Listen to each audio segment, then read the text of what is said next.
ఇప్పుడు ఆఫ్టర్ దీనికి మనకి మీనింగ్ ఏం చెప్పబడింది అంటే తరువాత ఖచ్చితంగా చెప్పేసుకున్నాం. ఆఫ్టర్ అంటే తరువాత బాగుంది. కానీ ఇప్పుడు వాక్యాలు చూడండి. The word after may have some other meaning, but when we're using in sentences it is used in different context. సందర్భాలుగాను సహితంగాను అర్థము రాయము. మాకు అప్పట్లో ఒక క్వశ్చన్ ఉండేది. ఈ సందర్భ సహితంగా చూసుకుంటే ఇక్కడ ఈ ఆఫ్టర్ అనే దానికి మీనింగ్ ఇంకో విధంగా వచ్చేస్తుంది, అర్థం వేరవుతోంది. సందర్భానుసారంగా అర్థం, అది సందర్భార్థం. ఇప్పుడు the children ran one after the other and what are the meaning that implies we have used it here. What is the term? The children ran one after the other. ఎప్పుడైతే స్కూల్ బెల్ టంగ్ టంగ్ టంగ్ టంగ్ టంగ్ వాగేస్తుందో పిల్లలు ఏమొచ్చి గలగలమని ఒకళ్ళ తర్వాత పారిపోతారు. That is what we have put here. The children ran after one after the other. Ran one after the other అని చెప్పుకున్నాం. అంటే ఒకటి తర్వాత ఒకళ్ళు, తర్వాత దానికి ఈ ఫస్ట్ సెంటెన్స్తో మ్యాచ్ అయిపోయింది. When it comes to the second, the son takes after the father. ఈ ఫాదర్ గారికి చాలా మంచి ఆస్తులు ఉన్నాయండి. అతను పోయిన తర్వాత ఈ ఆస్తులు ఎవరికి చెందుతాయి? అది జరిగిన తర్వాతే. కానీ ఇక్కడ ఈ తర్వాత అనే వర్డ్ని మనం ఎలా ఉపయోగించుకున్నామంటే అతను అధికారంలోకి వస్తాడు అనే మీనింగ్ తీసుకున్నాం. That is the son takes after the father. అంటే టు ఇన్హెరిట్ సంథింగ్, అంటే వంశపారంపర్యంగా వచ్చే ఆస్తిని అతను కైవసం చేసుకోవడాన్ని మనం ఆఫ్టర్ అని చెప్పుకున్నాం, టేక్స్ ఆఫ్టర్ అని చెప్పుకున్నాం. అదే ఈ టేక్స్ ఆఫ్టర్ ఇంకో మీనింగ్ కూడా ఉంది. The son takes after the father అని. ఏంటి? సాధారణంగా కొడుకు పుడితే తల్లి పోలికలు రావాలి, లేకపోతే మేనమామ పోలికలు రావాలి, చాలా అదృష్టవంతుడు అని చెప్పుకుంటాం. అలాగే కూతురు పుడితే తండ్రి పోలికలు, తండ్రి వైపు ఉన్న వాళ్ళ మేనత్త పోలికలు రావాలి అంటాం, అదృష్టవంతుడు అవడానికి అని. కానీ చాలామంది ఏం చేస్తారంటే కుర్రాడా తండ్రి నోట్లోంచి వచ్చినట్టు పుట్టాడండి అంటే అదే పోలికలతో పుట్టాడని, అదే పోలికలతో పుట్టాడని చెప్పడానికి కూడా మనం ఈ వాక్యం ఉపయోగించుకుంటాం. ఏంటది? The son takes after the father. After ఎక్కడుంది? అక్కడ ఆఫ్టర్ అంటే తరువాత అని ఎక్కడ ఉందా? లేదు. తండ్రి పోలికలతో కొడుకు పుట్టాడండి అని చెప్పడానికి మనం ఖచ్చితంగాను we can put the word sentence there, the son takes after the father. లేదు అంటే తండ్రి మంచి ఆస్తిపరుడు, అవన్నీ కూడా ఇతనికి వచ్చేసాయి, అది చెప్పుకున్నప్పుడు కూడాను ఆ అథారిటీ కూడా ఇతను తీసుకున్నాడని చెప్పడానికి మనం అది చెప్తాం. What is it one? The son takes after the father. అంటే ఈ has inherited the authority, the power, the money and everything whatever the father was having, he had it now, he has it now అని చెప్పుకోవడానికి takes after. లేదు అతను పోలికలతో పుట్టాడని చెప్పడానికి కూడాను takes after అని చెప్పుకుంటాం. అంటే ఏంటి ఇక్కడ? ఈ తరువాత అనేది పెద్ద మీనింగ్లో రావచ్చును. In a long sense the తరువాత అనే మీనింగ్ రావచ్చును. అంటే తండ్రి తరువాత అతను అధికారంలోకి వచ్చాడు అని లాంగ్ రన్ మీనింగ్లో చెప్పుకోవచ్చును. తండ్రి తర్వాత తండ్రి పోలికలు తెచ్చుకొని పుట్టాడు అని చెప్పుకోవచ్చును. కానీ ఇక్కడ మీనింగ్ తరువాత అన్నది రాదు. తరువాత అన్నది హైడ్ చేసేసి, అంటే మనం దాచేసి ఇంకో మీనింగ్ మనం ఉపయోగించుకున్నాం. అంటే మనం మర్చిపోకూడదు ఏంటి మనం చెప్పుకుంటున్నాం అనే సంగతి. ఏంటంటే భాషలో ఉన్న తీపిదనం, భాషలో ఉండే సౌందర్యాన్ని మనం ఆస్వాదిస్తూ మనం దాన్ని ఉపయోగిస్తున్నాం అన్నమాట. మళ్ళా చూపించుకుంటే వాట్ ఈజ్ హీ ఆఫ్టర్, ఇక్కడ మనం హీ పెట్టుకోవాలి. Let me put it, that is what is he after. That way we're putting. What is he after అంటే ఏంటి? అతను ఏంటి తర్వాత ఉన్నాడా? కాదు. అంటే ఏంటి? వాడికి ఏంటి కావాలి? చిన్నపిల్లడు మారాం చేస్తున్నాడు ఇంట్లోను, ఏ ఏ ఏ అని ఏడుస్తున్నాడు, ఊరుకోరా అంటే ఊరుకోవట్లేదు. అప్పుడు తండ్రి అప్పుడే ఆఫీస్ నుంచి వచ్చాడు. అతను కూడా విసుగున్నాడు కదా, ఒక క్వశ్చన్ వేస్తాడు. ఏంటి? ఏం కావాలరా అబ్బాయి అని. What are you after? చూడండి, ఏం కావాలరా అబ్బాయి అన్నది మనం ఎట్లా అడిగాం? వాట్ ఆర్ యూ ఆఫ్టర్ అంటే నీకేంటి కావాలి, ఎందుకు ఏడుస్తున్నావు, ఎందుకు ఏడుస్తున్నావు కూడా అడగలేదు. కానీ ఆ meaning, employing meaning is that, why are you crying, what do you want. కానీ అడగడం ఎట్లా అడిగాము? What is he after, what are you after, what am I after, what are we after. అంటే మనకి ఏమిటి కావాలి, మనం ఏమిటి సంపాదించాలనుకుంటున్నాము, మనం ఏమిటి ఆక్రమించుదాం అనుకుంటున్నాము, మనం ఏమిటి తీసుకుందాం అనుకుంటున్నాము, వీటన్నిటికీ కూడా what are we after, what am I after, what is he after, right, what are you after. That we can put a question. అక్కడ ఈ ఆఫ్టర్ తాలూకా మీనింగ్ కంప్లీట్గా లోపించేసింది. మనం దేని వెనకాతల పడ్డామని కాదు, మనకి ఏమిటి కావాలి అన్నది అక్కడ ముఖ్యం. అది beauty of the language, right. మళ్ళీ ఇప్పుడు చూసుకుంటే he is a student after my hurt అంటే నాకు నచ్చేవరా అబ్బాయి అని ఎక్కడో సినిమా డైలాగ్లో విన్నాం, రైట్. ఆ సినిమా డైలాగ్లో నువ్వు నాకు నచ్చేవరా అబ్బాయి అన్నది దాన్ని ఇంగ్లీష్లో ఏంటి, ఐ లైక్ యూవా, లేకపోతే డూ యూ లైక్ మీవా, ఆర్ యూ లైక్ మీవా, what is that? Can we express like that? Then how to say it? He is a student who is very near to my heart. అది meaning ఇక్కడ.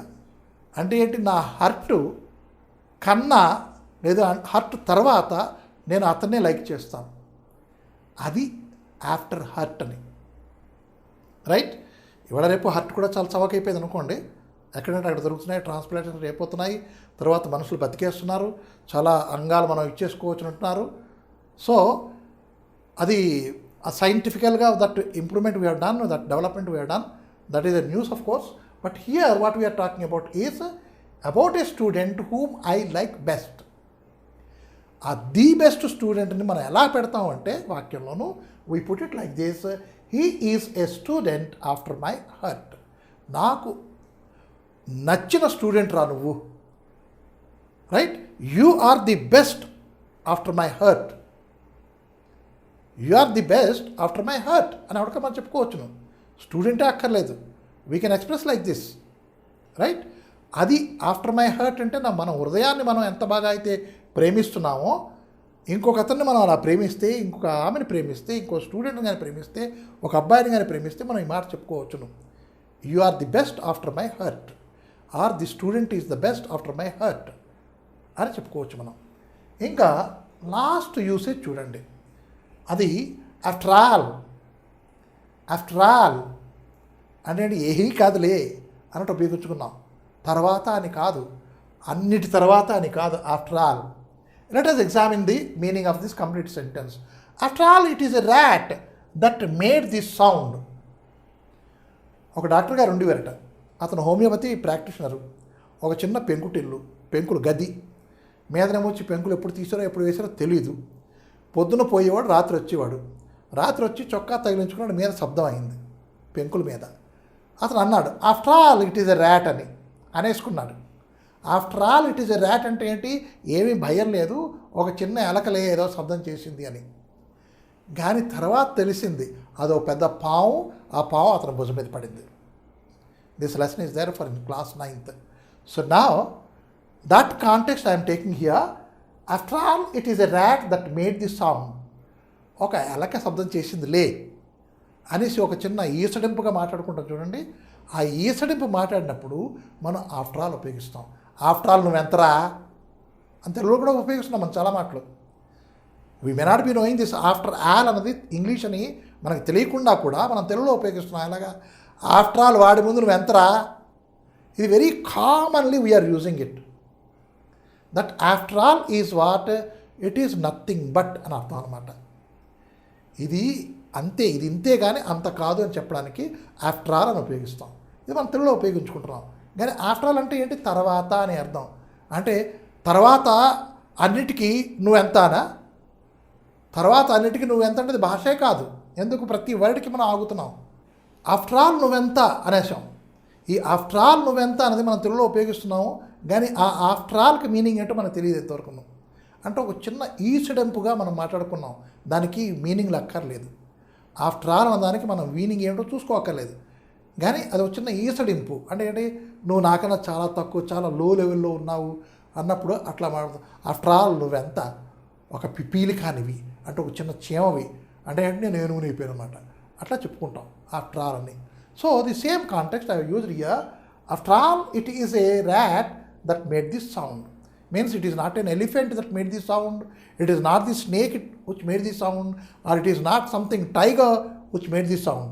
No, after all it is a rat అని ఒక చిన్న దీనిగా లైట్గా తీసి పారేసాం. అట్లా కూడా మనం ఆఫ్టర్ ఆల్ ఉపయోగించుకుంటున్నాం, రైట్? అంటే చూడండి, ఆ భాష, ఆ మాటలు, ఆ పదజాలం, ఆ యూసేజ్ ఎట్లా ఉంది చూడండి. ఆ యూసేజ్ వల్ల మనకి ఎంత మీనింగ్ వస్తుంది, తర్వాత మనం ఎంత బాగా ఫీల్ అవుతున్నాం చెప్పినప్పుడు కూడాను. ఇట్ ఈస్ నాట్ దట్ ఏదో తప్పు చెప్పేసినప్పుడు మనం ఆగిపోతున్నాం. ఎందుకు ఆగిపోతున్నాం? తప్పు అయిపోయింది కాబట్టి. అదే ఫ్లోలో ఉందనుకోండి, ఆగిపోం, చక్కగా వెళ్ళిపోతాం. అది ఉండాలి భాషలోనే, ఒక ఫ్లో ఉండాలి. ఆ ఫ్లో ఉండడానికి మనం ఈ మాటలు ఎక్కడెక్కడ ఏ కాంటెక్స్లు ఏ సందర్భాల్లోనూ ఒకే మాట ఎలా ఉపయోగించుకోవచ్చును, దానికి వచ్చే అర్థం ఏమిటి, దానికి వచ్చే ఇంప్లికేషన్స్ ఏమిటి మనం నేర్చుకుంటున్నాం. ఇప్పుడు ఒక్కొక్క మాట విడమర్చి మనం చూసుకుంటున్నాం, దాంతో వాక్యాలు చెప్పుకుంటున్నాం, దానికి అర్థాలు చెప్పుకుంటున్నాం. అది మనం ఉపయోగించుకోవాలి ఇంకా, రైట్? ఇప్పుడు బై ది సైడ్, నా ప్రక్కన. బై సో అండ్ సో, ద్వారా. అంటే బై తాలూకా యూసేజ్ ఒకటి పక్కన అని చెప్పుకోవచ్చును, ఒక స్థలాన్ని చెప్పుకోవచ్చును, ద్వారా అని కూడా చెప్పుకోవచ్చును. కానీ అదే సెంటెన్స్లో మనం ఎంత చక్కగా ఎన్ని సందర్భాలుగా ఉపయోగించుకోవచ్చునో ఇప్పుడు మనం కొంచెం చూస్తాం. What we see now is the usage of the by. By we may say it is just beside, the meaning may come just beside, or by is an instrumental. I write with a pen, we say, and he killed with a knife, we say. With and by, these two are instrumental prepositions.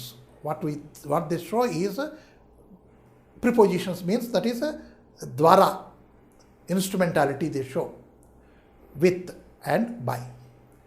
So here, instead of using that as an instrumental preposition, how we are using it? If we see, he travelled partly by train. Train ద్వారా ప్రయాణించాడు, కొంత car ద్వారా ప్రయాణించాడు. అంటే ఏంటి, అక్కడ instrumentality మనకు అర్థమైంది. He came by bus అంటాం, he came by walk అంటాం, right? When we say by walk, it is by walk. But when we say foot, it is on foot. He came on foot. See the difference. That is also on, it is a preposition, but it is ఇన్స్ట్రుమెంటల్గా ఉపయోగించాం మనం. అలాగే ఇక్కడ by on difference we have just seen it.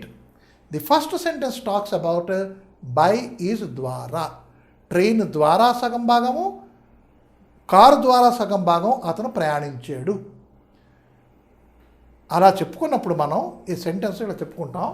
He travelled partly by train and partly by car. Here partly by car, that way we are adding. Partly by car and partly by train we say, that is their instrumentality we are showing.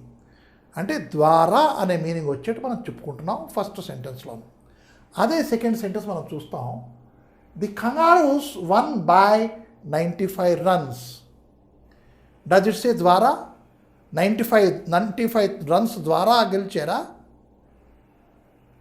వలన, దాని వలన.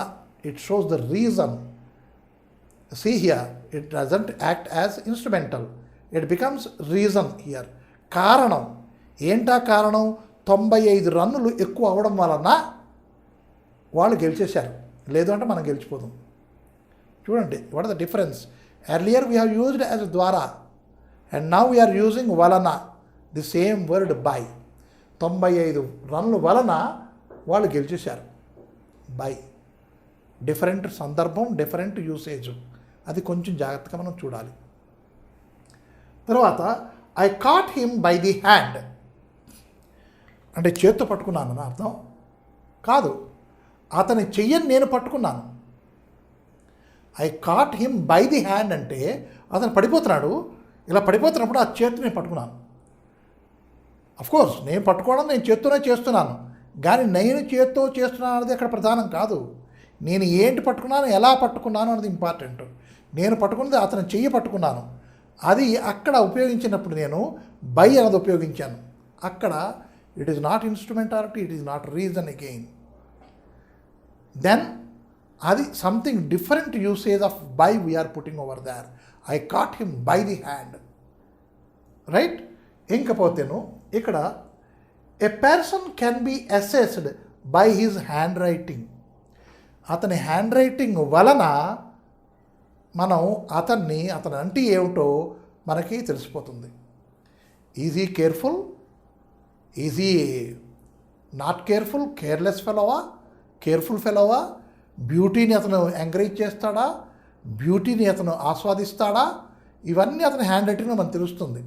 ఎప్పుడైతే అతను చక్కగా రాస్తున్నాడో we can understand, yes ఇతను బ్యూటీని ఆరాధిస్తాడు, అంటే ఒక సౌందర్య ఆరాధకుడు ఇతను. ఎందుకంటే ఈజ్ మెయింటైనింగ్ ఎవ్రీథింగ్ బ్యూటిఫుల్లీ.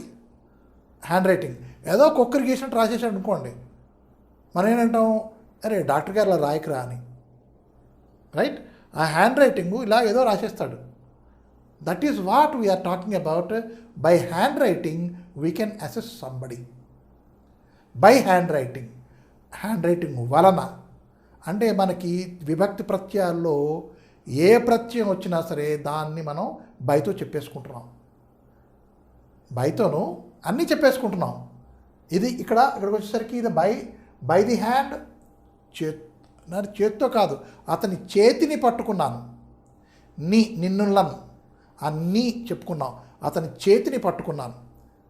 తర్వాత ఇక్కడికి వచ్చేసరికి assessed by his handwriting వలన అతన్ని మనం చదవగలిగాం, అతను తెలుసుకోగలిగాం, అతను అంటే ఏమిటో మనకు అర్థమైంది.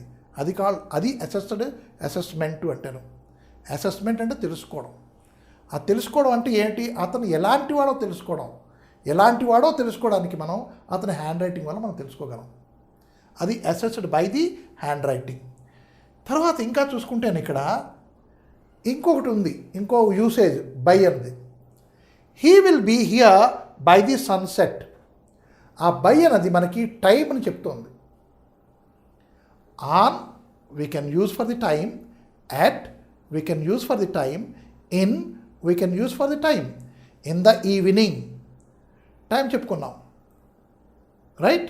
And on a Sunday time చెప్పుకున్నాం, డ్యూరింగ్ దిస్ ఇయర్ టైం చెప్పుకున్నాం, at 9 o'clock టైం చెప్పుకున్నాం, at, డ్యూరింగ్, ఆన్, ఇన్.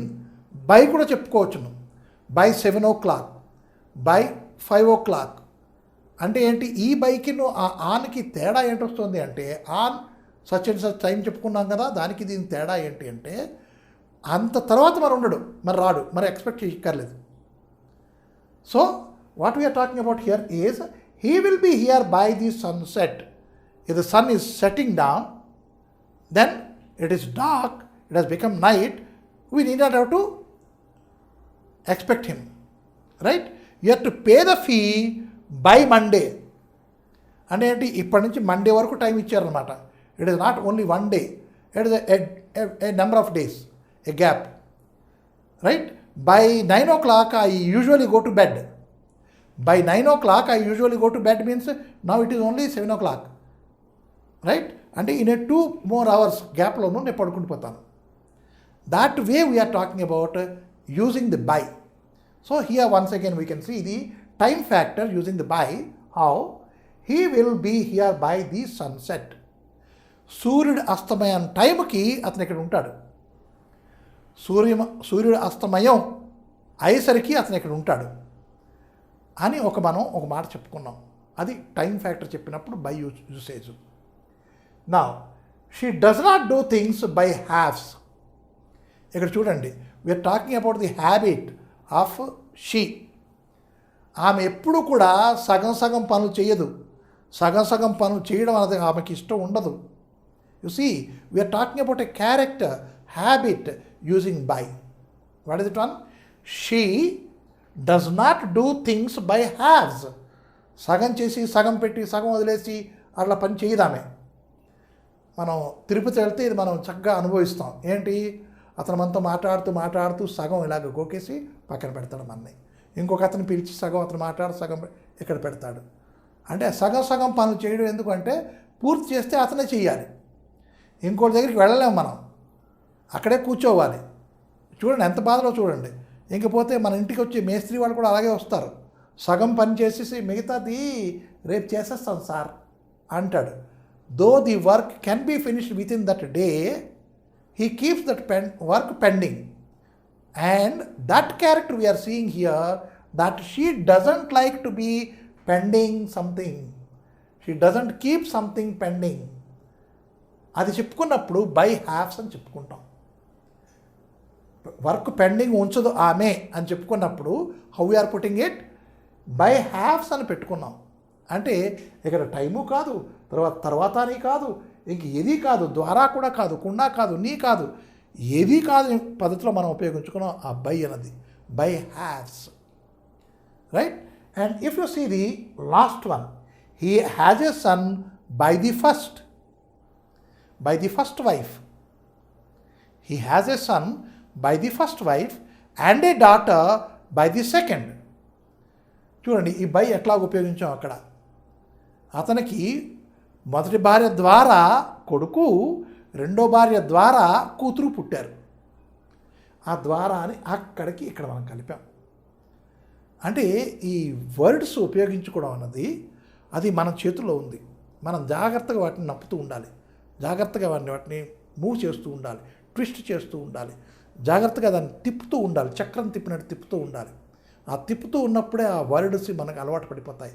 ఆ వర్డ్స్ మనకు అలవాటు పడిపోయింది అనుకోండి, అలవాటు పడ్డ వర్డ్స్ మనం చక్కగా హాయిగా చెప్పేసుకుంటాం.